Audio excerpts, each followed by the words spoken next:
Guaíba Agro. Apresentação, Sandro Fávero. Olá, caro guaibeiro, estamos abrindo mais uma edição do Guaíba Agro. Hoje é terça-feira, 21 de abril de 2026. Nosso programa tem um oferecimento do Senar RS, Força para o Agro, Força para movimentar toda a sociedade, e Banriway, a nova conta para crianças e adolescentes do Banrisul. Guaíba Agro tem Jorge Bru, Daniel Zucco na mesa de áudio, as gravações e edições de Cleiton Lopes. Coordenação de central de Guilherme Silveira, as reportagens de Vanessa Pedroso, a gerência de jornalismo de Rafael Sequim, direção-geral de Claudinei Girotti, edição e apresentação de Sandro Fávero. O Senar está junto com você, produtor rural, sempre juntando conhecimento e prática para levar mais produtividade e eficiência para o campo, porque assim a agricultura e a pecuária crescem muito mais. Senar RS, vamos juntos pelo seu crescimento. Banriway do Banrisul é a conta gratuita que incentiva a educação para crianças e adolescentes com controle dos pais pelo app.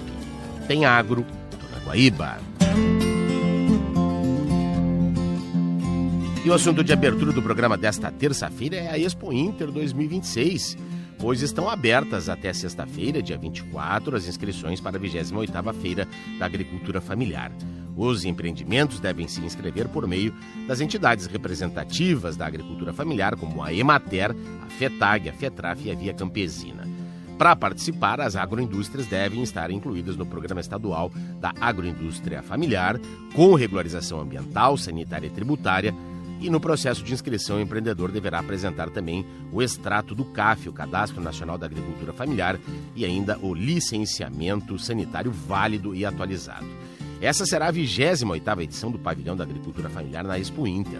No ano passado, o espaço alcançou R$13.637.000 em vendas, resultado que representou crescimento de 25,8% em relação ao ano anterior. O desempenho reforça a confiança do público na qualidade dos produtos e a consolidação da agricultura familiar como vetor de desenvolvimento sustentável.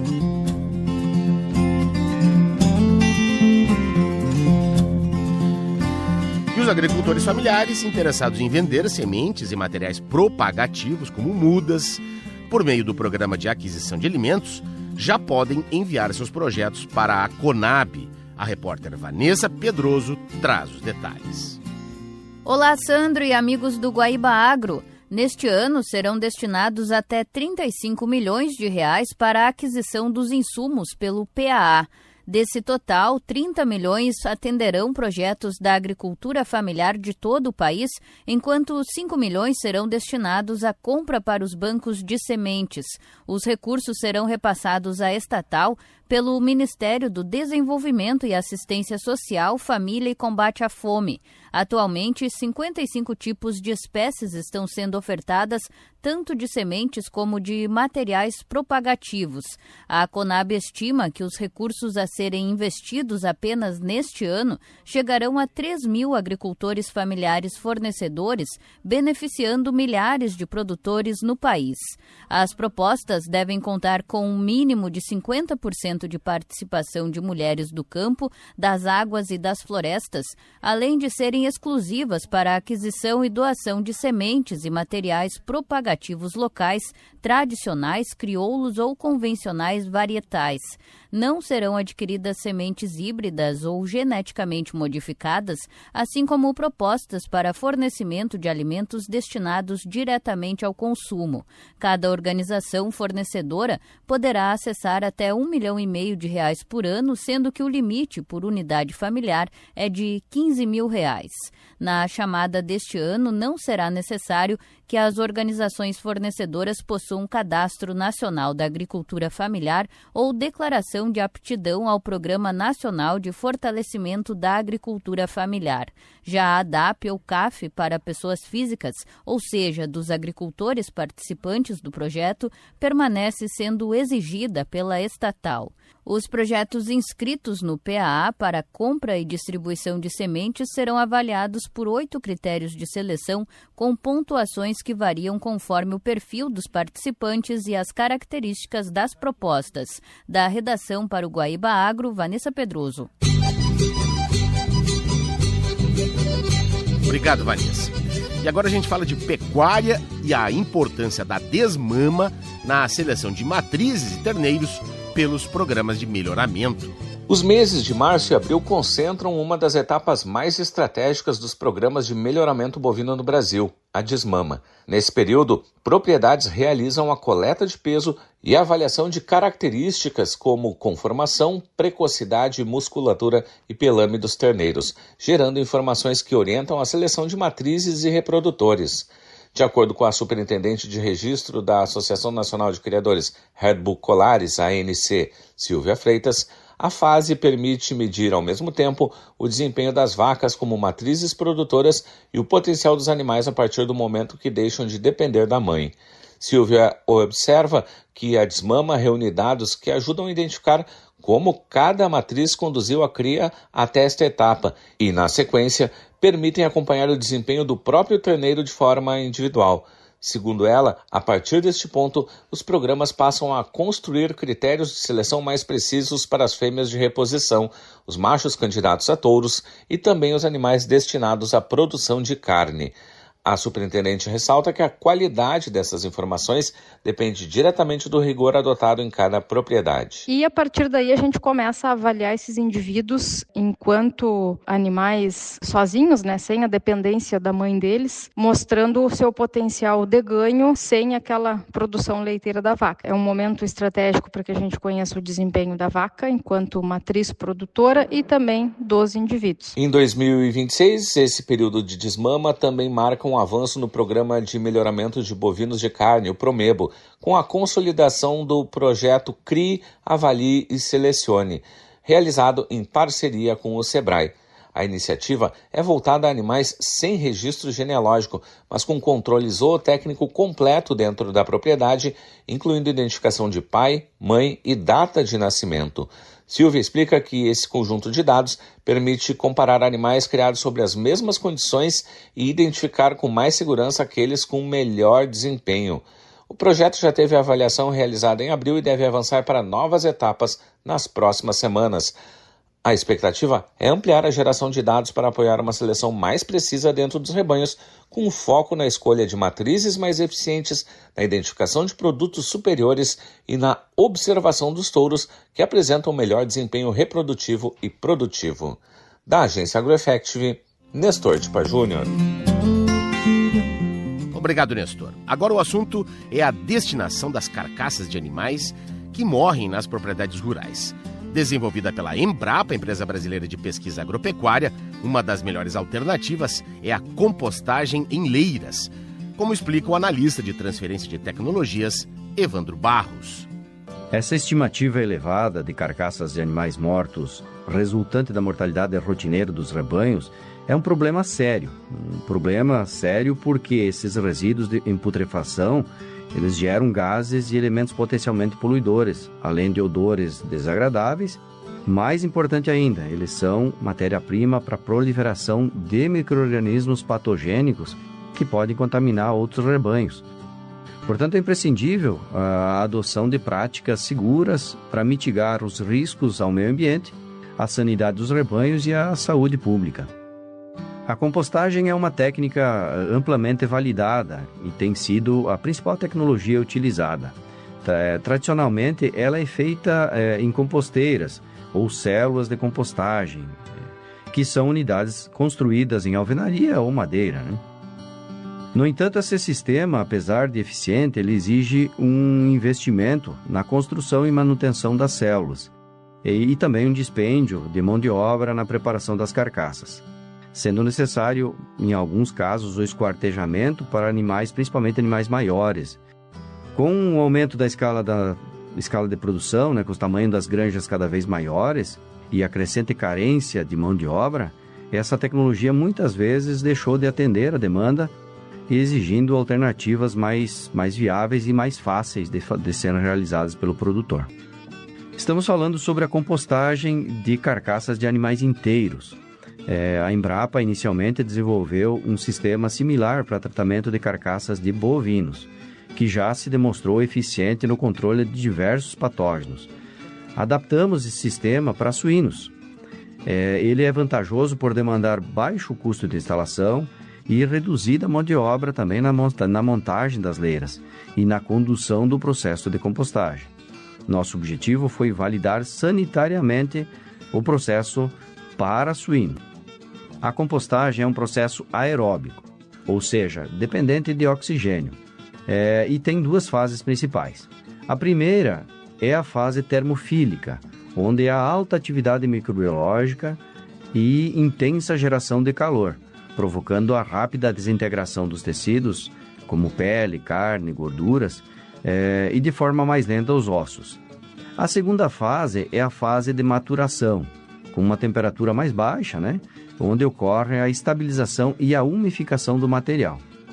A temperatura é fundamental para a sanitização, ou seja, para a eliminação dos possíveis patógenos que estejam presentes na carcaça do animal morto. A temperatura mínima aceitável para rápida sanitização é de 50 graus centígrados nessa fase termofílica. E essa temperatura deve ser mantida próximo a 30 dias para garantir uma sanitização do material. No nosso estudo, a temperatura interna da leira se manteve sempre acima de 50 graus, durante todo o período dos 65 dias de duração do estudo, chegando a 68 graus centígrados no momento de maior atividade biológica da compostagem, o que indica um alto potencial de sanitização do material compostado. E assim a gente vai encaminhando o encerramento deste primeiro bloco no oferecimento do Senar RS, Força para o Agro, Força para movimentar toda a sociedade, e Banriway, a nova conta para crianças e adolescentes do Banrisul. A gente vai para o intervalo e volta já já.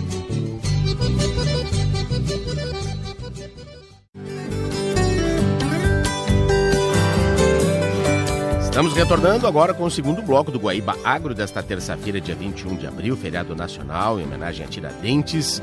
Nosso programa tem um oferecimento do Senar RS, que está junto com você, produtor rural, sempre juntando conhecimento e prática para levar mais produtividade e eficiência para o campo, porque assim a agricultura e a pecuária crescem muito mais. Senar RS, vamos juntos pelo seu crescimento. Banriway do Banrisul é a conta gratuita que incentiva a educação para crianças e adolescentes com controle dos pais pelo app. Tem agro, tô na Guaíba.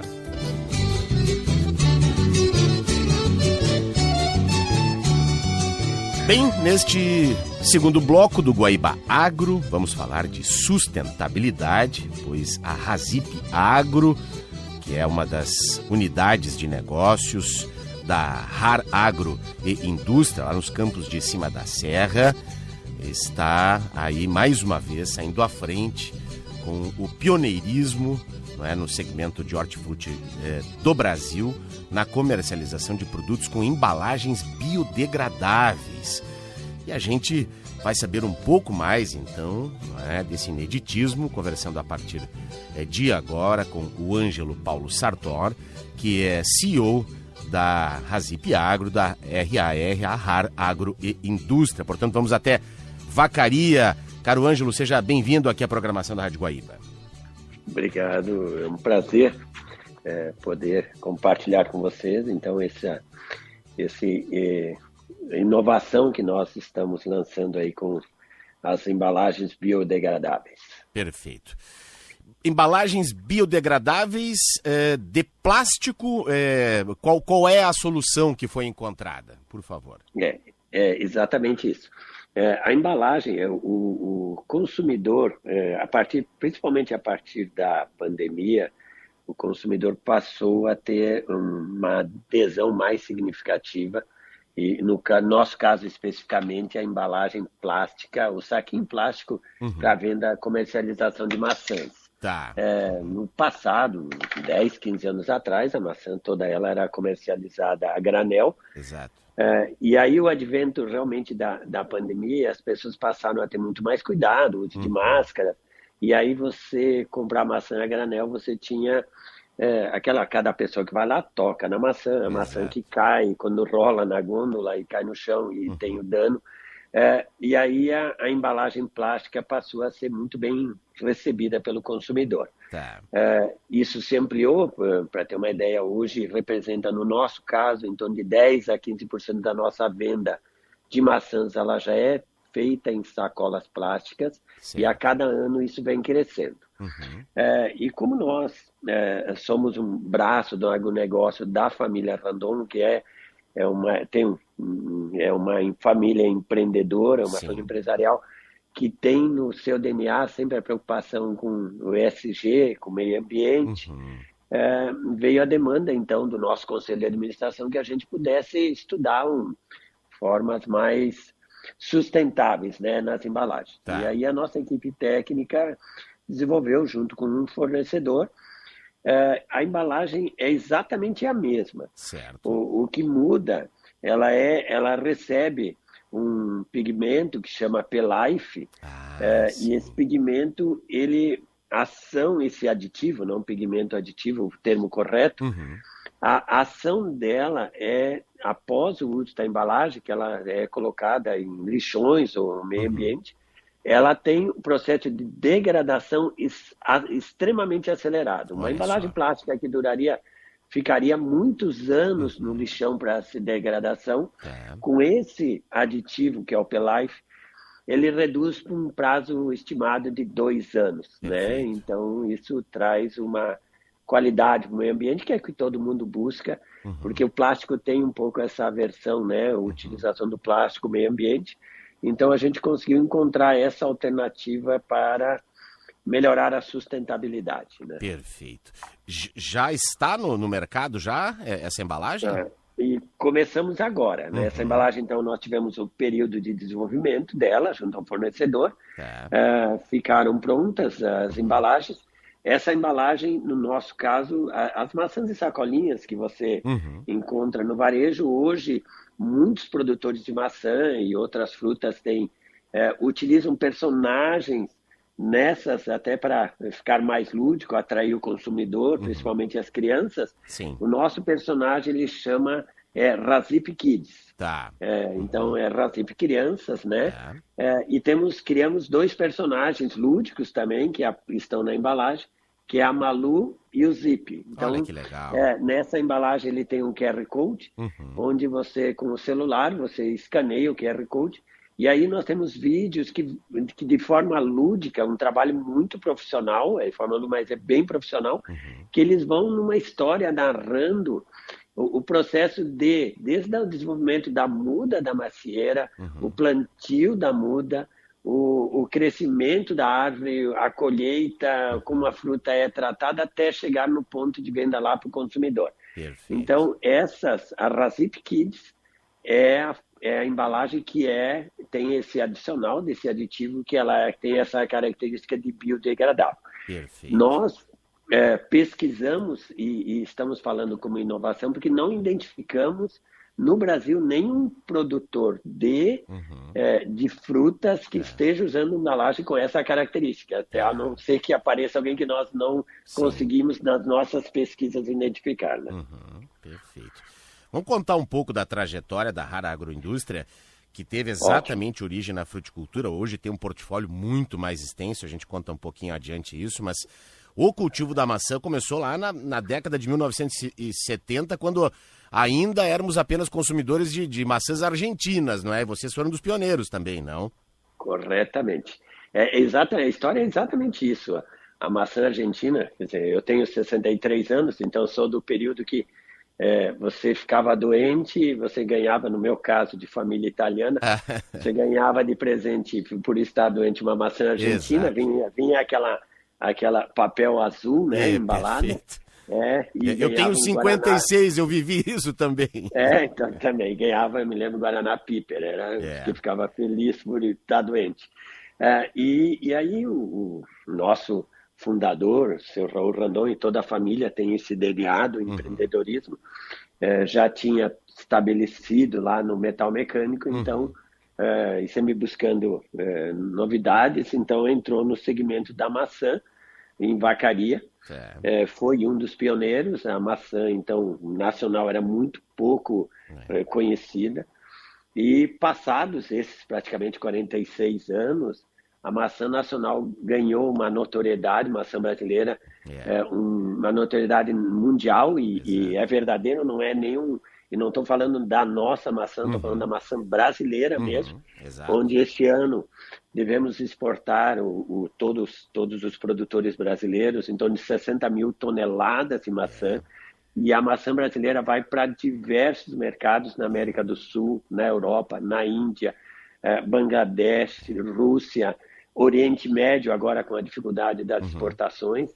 Nós, esse ano, devemos exportar aproximadamente 20% da nossa produção. Perfeito. E há uma receptividade do mercado pela coloração da maçã, pelo sabor, pela crocância da maçã, que diferencia da maçã antiga argentina. Exato. Que ela era mais esfarelenta, e a nossa é uma maçã muito mais crocante, muito mais deliciosa, né? Ainda temos maçã muito importada no mercado, porque a produção nacional até o 24 e 25 foram baixas, então teve muita entrada da maçã importada. Mas esse ano a produção já veio num nível superior, na colheita agora que está encerrando agora até o final de abril, início de maio. Então a gente deve ter uma participação muito maior no mercado da maçã nacional mesmo, e menos da importada, né? Quais são as variedades produzidas pela empresa? Nós produzimos Gala e Fuji. Gala 75% da nossa produção. Esse ano devemos colher 60 mil toneladas, 75% Gala e 25% Fuji. Mas, assim, você me permite, me deu o gancho para comentar, nós temos, de novo, assim, eu estou sendo repetitivo, a questão do DNA, da família empreendedora, pelos conceitos de gestão, de governança, e eu falo isso porque eu trabalho com eles há 44 anos, trabalhando no metal mecânico e no agronegócio, muito de inovação, de busca, de desenvolvimento. Então nós temos a nossa equipe, nossos técnicos que viajam, viajam o mundo buscando inovação em termos de desenvolvimento. E nós temos um colega que é o diretor da unidade de fruticultura, que se chama Celso Zancan, que é uma sumidade mesmo no segmento da maçã. E ele desenvolveu um clone dentro da variedade da Gala, que chama Bel Gala. Olha só. Então, é o segundo ano de colheita dessa variedade, desse clone. Ele tem uma característica de coloração muito forte, de crocância, de sabor. Tudo que o brasileiro gosta.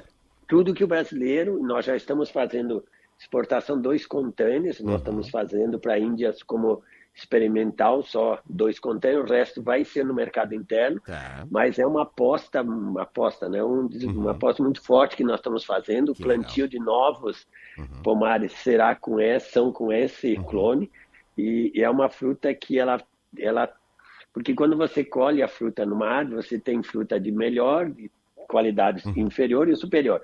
E essa traz uma quantidade percentual de fruta de qualidade superior muito grande. Então, é um desenvolvimento fantástico que foi feito pela nossa equipe. Perfeito. Bom, pioneirismo na pomicultura, mas a partir do empreendedorismo aí da família Randon se espraiou, não é, esse portfólio no ramo gastronômico, a gente sabe, não é?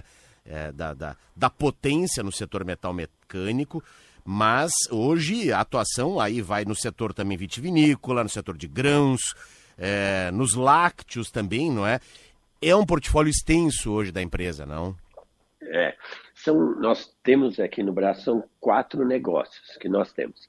Então, da fruticultura, que é a maçã, e também o plantio de uvas, que são utilizadas para a produção dos vinhos raros, que os vinhos raros são produzidos exclusivamente com as uvas produzidas nos campos em cima da serra, e também de azeitonas para o nosso azeite produzido por nós, que é o azeite Nossa Senhora das Oliveiras. Então, essa é a unidade de frutas. Outra unidade, então, é a Rar Gastronomia, que ela é um laticínio, onde nós produzimos 2 queijos, um tipo grana, o Gran Formagem, um parmesão, né? Isso, esse é o famoso Gran Formagem. Um parmesão com 6 meses de maturação, com características peculiares do nosso, porque ele segue o mesmo processo de produção do grana padano, então é um parmesão diferenciadíssimo. E temos o creme de leite e a manteiga também, que são derivados de coisa. E pela atuação dessa unidade de negócio em varejos de valor muito agregado, empórios de perfil de consumidor que gosta de produtos de diferenciado de valor agregado, então a gente acabou incluindo outras linhas de produtos, como nós importamos da Itália e da Espanha, presuntos, salames, e fatiamos na nossa unidade aqui de vacaria e vendemos para o Brasil inteiro. Hoje nós temos aí uma comercialização dessa linha de charcutaria de em torno de 240 toneladas por ano. É um volume significativo que vem crescendo. Nossa equipe também técnica desenvolveu um produto que ele é embalado a vácuo, ele no ponto de venda ele não precisa ficar na área refrigerada, mantém as características do produto, um produto diferenciadíssimo que tem crescido bastante. Temos linha de azeite, temos aceto balsâmico italiano, então é uma linha, um portfólio bem amplo. E depois temos mais 2 unidades, que temos a maior fazenda de gado de leite do Rio Grande do Sul, com produção de em torno de 50 mil litros por dia, de gado holandês, e que são em torno de 1.400 animais em lactação, com 3 ordenhas por dia. Certo. E a quarta unidade é a unidade de grãos, onde nós produzimos milho, trigo, soja, também é a quarta operação que nós temos aqui no agronegócio. Né? Perfeito. Então, é muito extensa, né? Essa produção em ramos diferentes, de grãos, lácteos e, claro, o pioneirismo na fruticultura.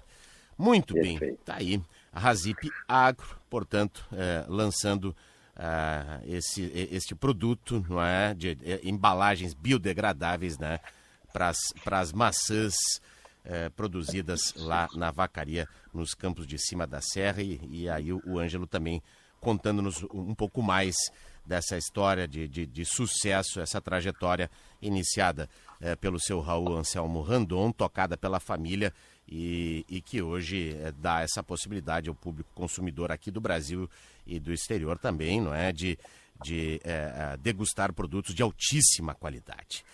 Caríssimo Ângelo Paulo Sartor, CEO da RAR Agroindústria, muito obrigado pela participação aqui conosco no Guaíba Agro da Rádio Guaíba.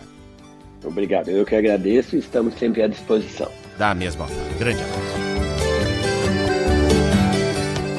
Chegamos assim ao fim de mais uma edição do nosso Guaíba Agro, no oferecimento do Senar RS, força para o agro, é força para movimentar toda a sociedade. E Banriway, a nova conta para crianças e adolescentes do Banrisul. Para você que perdeu alguma parte desta edição ou quer acompanhar novamente, acesse o nosso canal Guaíba Agro no Spotify, que em seguida o programa já estará disponível. A gente se encontra nesta quarta-feira em 2 horários, às 5 da manhã e às 11h30 da noite, abrindo e fechando a programação de jornalismo aqui da Guaíba. Até amanhã e um grande abraço. Você ouviu Guaíba Agro.